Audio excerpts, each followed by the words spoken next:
Bonjour mesdames, bonjour mesdemoiselles, bonjour messieurs, auditrices et auditeurs de la VDC, bonjour. Voici la lecture de la revue de presse de la VD Congo de ce mardi 5 décembre au micro Don Kayembe depuis New York City. Adoption de la loi électorale, l'opposition pas d'accord. Esclavage en Libye, 34 Congolais identifiés, prêts au rapatriement. Et enfin, nous allons parler de la crise togolaise. Coup de théâtre à l'Assemblée nationale. La loi électorale. Les députés de l'opposition claquent encore la porte, s'exclame la prospérité, dans son article relatif à l'adoption de la loi électorale. Bis repetita dans la chambre basse du Parlement. Oui, l'histoire se répète une fois de plus en cette période décisive et cruciale que traverse la République démocratique du Congo. Comme lors de la séance plénière du vendredi passé, les opposants députés ont, hier, quitté l'hémicycle du Palais du Peuple suite à un manque de consensus autour du projet de loi électorale amendé par la commission PAJ, relève le confrère. À en croire l'honorable Mayo Baudouin, actuel secrétaire général de l'UNC, qui a pris la parole au nom de toute l'opposition, 3 points ont choqué leur sensibilité.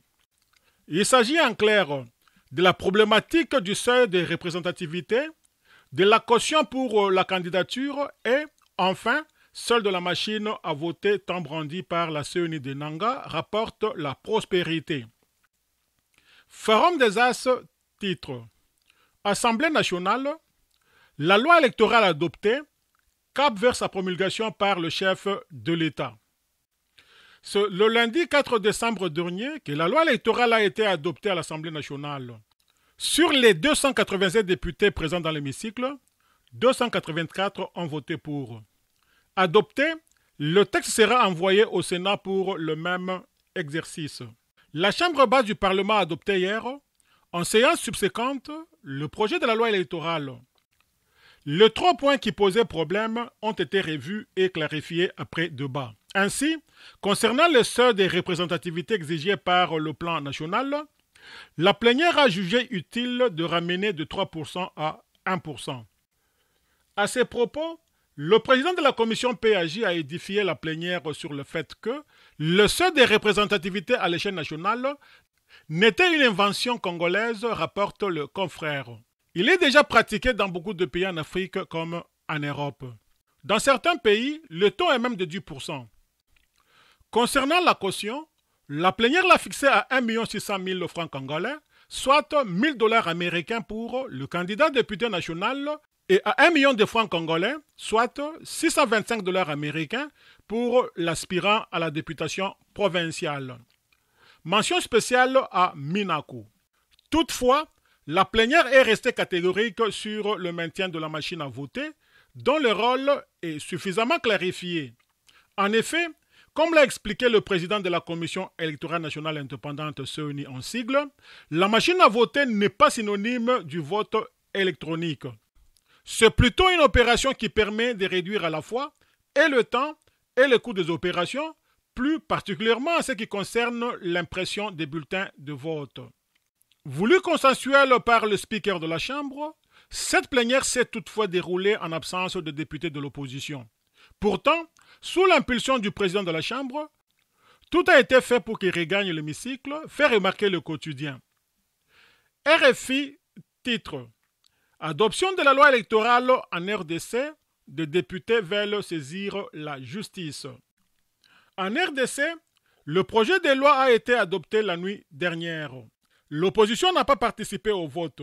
Et à l'absence de consensus, certains députés nationaux, dont Henri Thomas Lokondo de la majorité, ont décidé de saisir la Cour constitutionnelle pour inconstitutionnalité. Avant le vote, l'opposition a claqué la porte et certains députés, y compris ceux de la majorité présidentielle, ont dénoncé l'absence de consensus pour cette consultation. Les uns et les autres ont accusé le bureau de l'Assemblée nationale d'avoir opté pour un passage en force, rapporte le confrère. Dans une motion, Thomas-Henri Lokondo, de la majorité présidentielle, a relevé la contradiction entre la Constitution en vigueur et le texte loi soumis au vote. Selon ces députés nationaux, pour le seuil des représentativités, les indépendants seront défavorisés. On les soumettrait ainsi au suffrage indirect au lieu de suffrage direct et secret de leur circonscription. Le seuil des représentativités pose aussi problème, explique encore Lokondo. Il a parlé d'un seuil qui est difficile à calculer pour des candidats présentés par un parti politique ou par un indépendant. Élu des Bandaka et même de la majorité présidentielle, Harry Thomas Lokondo promet d'amorcer la saisine à la Cour constitutionnelle dès aujourd'hui pour inconstitutionnalité du texte adopté à l'Assemblée nationale, conclut RFI. Top Congo FM titre Esclavage, 31 Congolais dont 3 enfants identifiés en Libye. Nos services ont travaillé. Nous avons identifié 31 Congolais dont 3 enfants en Libye, annonce à Top Congo FM le ministre des délégués de l'étranger. Emmanuel Ilunga précise également que ces Congolais sont protégés par la communauté internationale et nous-mêmes. Rapatriement mi-décembre, poursuit Top Congo FM. Comme nous les avons pris dans des conditions difficiles, le chef de l'État a décidé que tous les enfants reviennent au pays, poursuit Emmanuel Ilunga. Ces Congolais identifiés seront rapatriés très rapidement. Je pense que ça peut intervenir au plus tôt. Affirmant avoir été convoqué personnellement par le chef de l'État, Emmanuel Ilunga révèle avoir été instruit de trouver la solution au plus vite avant mi-décembre. En attendant, nous sommes obligés de rappeler notre ambassadeur pour marquer notre désaccord total et notre préoccupation de voir un pays comme la Libye cautionner la traite des humains, s'exclame M. Emmanuel Ilunga, rapporte Top Congo. Crise togolaise. RFI titre à la une l'introuvable dialogue au Togo. Le cycle manifestation-répression se poursuit au Togo et les pourparlers entre le pouvoir et l'opposition peinent. L'opposition ne décolère pas depuis ce week-end, relève le site d'information Togo ici Lomé. En effet, précise-t-il, des militants de l'opposition ont été pris à partie par l'armée alors qu'ils rentraient paisiblement chez eux samedi après un meeting. Bilan, un mort à Lomé et 5 blessés dont un grave et un enlèvement à Sokodé. Et pourtant, pointe ici Lomé, on annonçait quelques jours plus tôt des prétendues initiatives des chefs de l'État.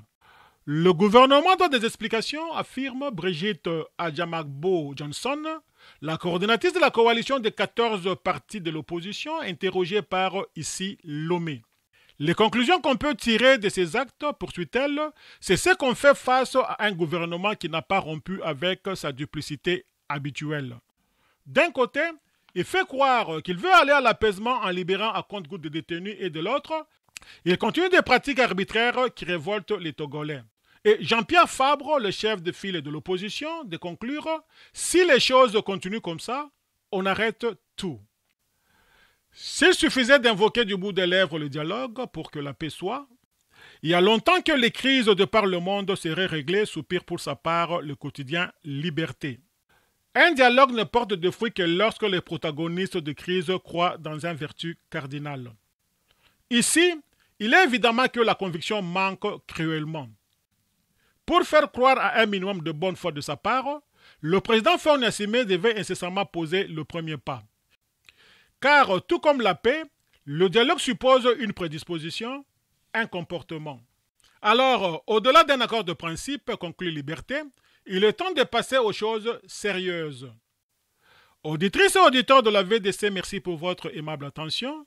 Depuis New York City, c'était votre humble serviteur Don Kayembe pour la radio-télévision La Voix de la démocratie congolaise, Panorama d'Afrique.